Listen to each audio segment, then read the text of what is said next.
অন্নপূর্ণা ভান্ডার নিয়ে চূড়ান্ত ঘোষণা। 17ই আগস্ট কাদের নাম বাদ গেল, পাশাপাশি কারা আর পাবেন না 3000 টাকা, এই মুহূর্তে রাজ্য সরকারের তরফ থেকেই বা কি ঘোষণা করা হয়েছে, পাশাপাশি নতুন কি কোনো রকম শর্ত দেওয়া হয়েছে, সমস্ত কিছু জানাবো আজকের এই ভিডিওতে।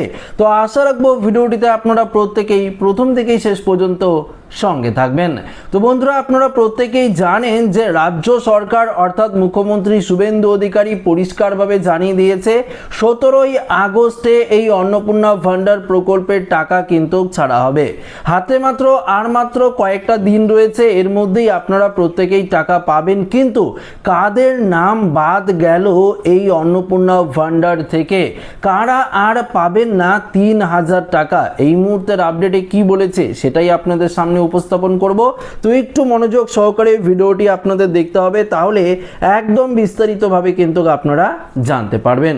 দেখুন, এখানে স্পষ্ট বলে দিয়েছে 10ই আগস্ট অন্নপূর্ণা যোজনা নিয়ে সাংবাদিক সম্মেলন করার কথা ছিল মুখ্যমন্ত্রী শুভেন্দু অধিকারীর।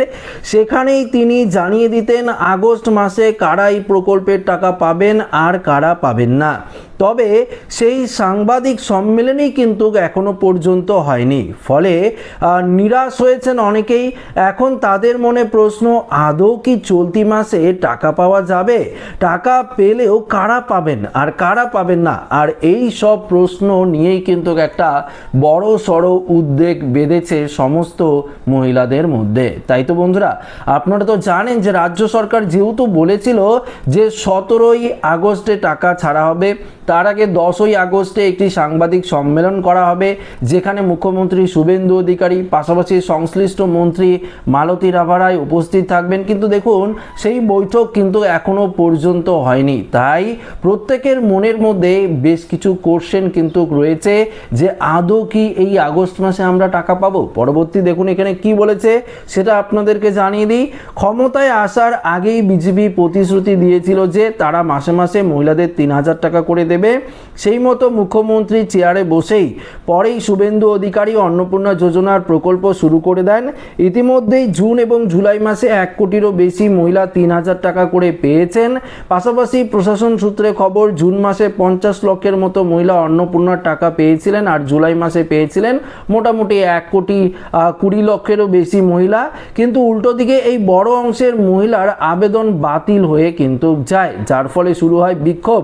এমন পরিস্থিতিতে ফের শুরু হয় ভেরিফিকেশন। আবেদনকারীদের নাম এখানে আন্ডার ইনকোয়ারি রেখে নতুন করে নথি যাচাই করা হয়। আর এই কাজ এখনো পুরোপুরি শেষ হয়নি বলে খবর, যার ফলে চলতি মাসে মহিলাদের অ্যাকাউন্টে ঢোকেনি এই অন্নপূর্ণা ভান্ডারের টাকা। তো বুঝতেই পারলেন, মেন যে আপডেট বা মেন যে সমস্যা ছিল সেটা হলো আন্ডার ইনকোয়ারি থাকা যে সমস্ত মহিলাদের নাম ছিল under inquiry, payment failure, under process থেকে শুরু করে অ্যাপ্লিকেশন সাবমিটেড, এই সমস্ত মহিলারা জুন এবং জুলাই মাসে টাকা পায়নি। কিন্তু তারা আগেই কিন্তু আবেদন করেছিল। তাদের সমস্ত কিছু ভেরিফিকেশন করার ক্ষেত্রেই কিন্তু এই যে দেরি সেটা কিন্তু হচ্ছে।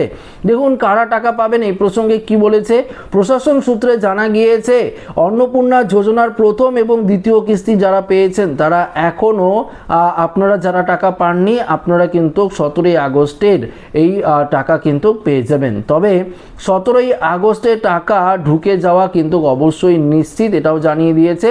এছাড়াও 10ই জুলাইয়ের মধ্যে যারা আবেদন করেছে, সঠিক তথ্য দিয়েছে বা অ্যাপ্লিকেশন যাদের গৃহীত হয়েছে, সাবমিট হয়েছে, এখানে আন্ডার ইনকোয়ারি থেকে যাদের অ্যাপ্রুভ হয়েছে, তারাই কিন্তু 17ই আগস্টে এই প্রকল্পের টাকা পাবেন। এই বিষয়টা মোটামুটি স্পষ্ট হয়ে গিয়েছে। যারা 10ই জুলাই থেকে 31 জুলাইয়ের মধ্যে আবেদন করেছিলেন তাদের টাকা পেতে সময় লাগতে পারে, অর্থাৎ 10ই জুলাইয়ের পর, অর্থাৎ 11 জুলাই থেকে 31 জুলাইয়ের মধ্যে যারা আবেদন করেছেন তাদের টাকা পেতে কিছুটা সময় লাগবে, কেননা ভেরিফিকেশন শেষ করা এখনও সম্ভব হয়নি, যার ফলে টাকা কিন্তু আপনাদের ঢুকতে কিছুটা সময় লাগতে পারে। আচ্ছা, কারা পাবেন না এ প্রসঙ্গে একদম পরিষ্কারভাবে রাজ্য সরকার কি বলেছে। যারা ভারতের নাগরিক নন, এটা আপনারা জানেনই, যাদের এসআইআর থেকে নাম বাতিল হয়েছে, যারা ভুল তথ্য দিয়েছেন, ফর্ম ফিল আপের সময় ভুল তথ্য দিয়েছেন, যারা তথ্য লুকিয়েছেন, আপনারা ধরুন কোনো রকম চাকরি করেন, আপনার নামে 50 একর ডিসিমিলের ওপরে বা একরের উপরে যদি জমিও থেকে থাকে, আপনার নামে 50 ডিসিমিলের ওপরে জমি রয়েছে, পাশাপাশি আপনি সরকারি চাকরি করেন, পাশাপাশি আপনি অঙ্গনারী ওয়ার্কার, হেল্পার থেকে শুরু করে আশা কর্মী থেকে শুরু করে যে কোনো সরকারি যদি আপনি চাকরি করে থাকেন বা আপনি কোনো ইনকাম ট্যাক্সের ফাইল দিয়ে থাকেন বা আপনার নামে যদি থেকে থাকে, আপনার নামে 4 চাকার গাড়ি যদি থেকে থাকে, সেক্ষেত্রে কিন্তু আপনারা এই প্রকল্পের টাকা পাবেন না। তাই আপনি যদি তথ্য কোনো রকম লুকিয়ে থাকেন এই ফর্ম ফিল আপ করার সময় অন্নপূর্ণা ভান্ডারের, সেক্ষেত্রে আপনার নামটি বাতিল করে দেওয়া হয়েছে। যদি আপনি জুলাই মাসেও টাকা পেয়ে থাকেন, জুন মাসেও পেয়ে থাকেন, আর আপনারা 17 তারিখ থেকে টাকা পাবেন না, এটা স্পষ্ট করে জানিয়ে দিয়েছে রাজ্য সরকার। তো তথ্য লুকালেই কিন্তু সমস্যায় পড়বেন। এই সব ক্ষেত্রে দেওয়া হবে না অন্নপূর্ণার টাকা। এবার আবেদন কিন্তু তাদের রিজেক্ট করা হচ্ছে। এখানে বলেছে সবাই কি 17ই আগস্টে টাকা পাবে? না, এমনটা একেবারেই নয়। সবার একসঙ্গে 17 আগস্টে টাকা পাবে না। 17 আগস্ট থেকে 31শে আগস্ট মধ্যে ধীরে ধীরে কিন্তু টাকা দেওয়ার যে প্রসেস সেটা চলবে এবং আপনারা ধীরে ধীরে কিন্তু টাকা পেতে থাকবেন।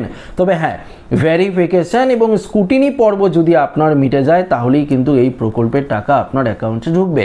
এবার প্রশ্ন হলো যে 3টির বেশি যদি ঘর থাকে, দেখুন এই নিয়ে আগের শর্ততে বলেছিল 3টির বেশি ঘর, পাকা বাড়ি, জমির পরিমাণ যদি বেশি থাকে, পাশাপাশি যেগুলো বললাম যে আপনি সরকারি চাকরি করে থাকলে আশা কর্মী, অঙ্গনওয়াড়ি কর্মী, প্যারা টিচার, সিভিক ভলেন্টিয়ার থেকে শুরু করে আপনি যদি ইনকাম ট্যাক্সের দিয়ে ফাইল দিয়ে থাকেন, 4 চাকার গাড়ি, এগুলো যদি আপনার নামে থাকে, বিলাসবহুল বাড়ি, এগুলো যদি থাকে, সেক্ষেত্রে কিন্তু আপনার সমস্যা হতেই পারে। আপনার স্বামীও যদি সরকারি চাকরি করে থাকে, পেনশনভোগী হয়ে থাকে, সেক্ষেত্রেও কিন্তু টাকা পেতে কিছুটা সমস্যা হতে পারে। এই প্রকল্পের আপনার নামটি বাতিল হয়ে যেতে পারে। এটা কিন্তু পরিষ্কারভাবে রাজ্য সরকারের তরফ থেকে জানিয়ে দেওয়া হয়েছে। কেননা রাজ্য সরকার একদম স্পষ্ট সরাসরিভাবে জানিয়ে দিয়েছে যারা প্রকৃত উপভোক্তা রয়েছে এই প্রকল্পের, যাদের একদম টাকা পাওয়ার যোগ্য, যে সমস্তরা যারা দিন আনে দিন খায়, একদমই গরিব রয়েছে, নিতান্ত গরিব রয়েছে, তারাই এই প্রকল্পের টাকা পাবে। যাদের অঢেল পরিমাণের রয়েছে বা মিডিল ক্লাস রয়েছে, সেক্ষেত্রে তাদের অনেক কিছু সমস্যা নেই, বা ধরুন তারা কোনো চাকরি করে, সরকারি বেসরকারি থেকে শুরু করে বিভিন্ন ধরনের কাজের সঙ্গে যুক্ত রয়েছে, তারা কিন্তু এই প্রকল্পের টাকা আমার মনে হচ্ছে না পাবেন 17 তারিখ থেকে। এটা কিন্তু স্পষ্টভাবে জানিয়ে দিয়েছে রাজ্য সরকার। তবে অবশ্যই 17 তারিখেই দেখা যাবে কারা কারা এই প্রকল্পের টাকা পাচ্ছেন। আপাতত রাজ্য সরকারের তরফ থেকে কোনো রকম সাংবাদিক যে বৈঠক সেটা করা হয়নি। হয়তো রাজ্যের মুখ্যমন্ত্রী শুভেন্দু অধিকারী বিভিন্ন রকম কাজের সূত্রে ব্যস্ত রয়েছে। অবশ্যই তিনি ফাঁকা হলে এই প্রকল্প নিয়ে আবারও কোনো রকম সাংবাদিক বৈঠক তিনি করতে পারেন, যেহেতু 10 তারিখে বৈঠক হওয়ার কথা ছিল। অবশ্যই যদি কোনো বৈঠক হয় বা গুরুত্বপূর্ণ কোনো আপডেট আসে আমি আপনাদেরকে দিয়ে দেবো। তো ভিডিওটি ভালো লাগলে লাইক করবেন, বন্ধুদের সাথে শেয়ার করবেন, নতুন হয়ে থাকলে চ্যানেলটিকে সাবস্ক্রাইব করে আমাদের সঙ্গে জুড়ে থাকবেন। ধন্যবাদ।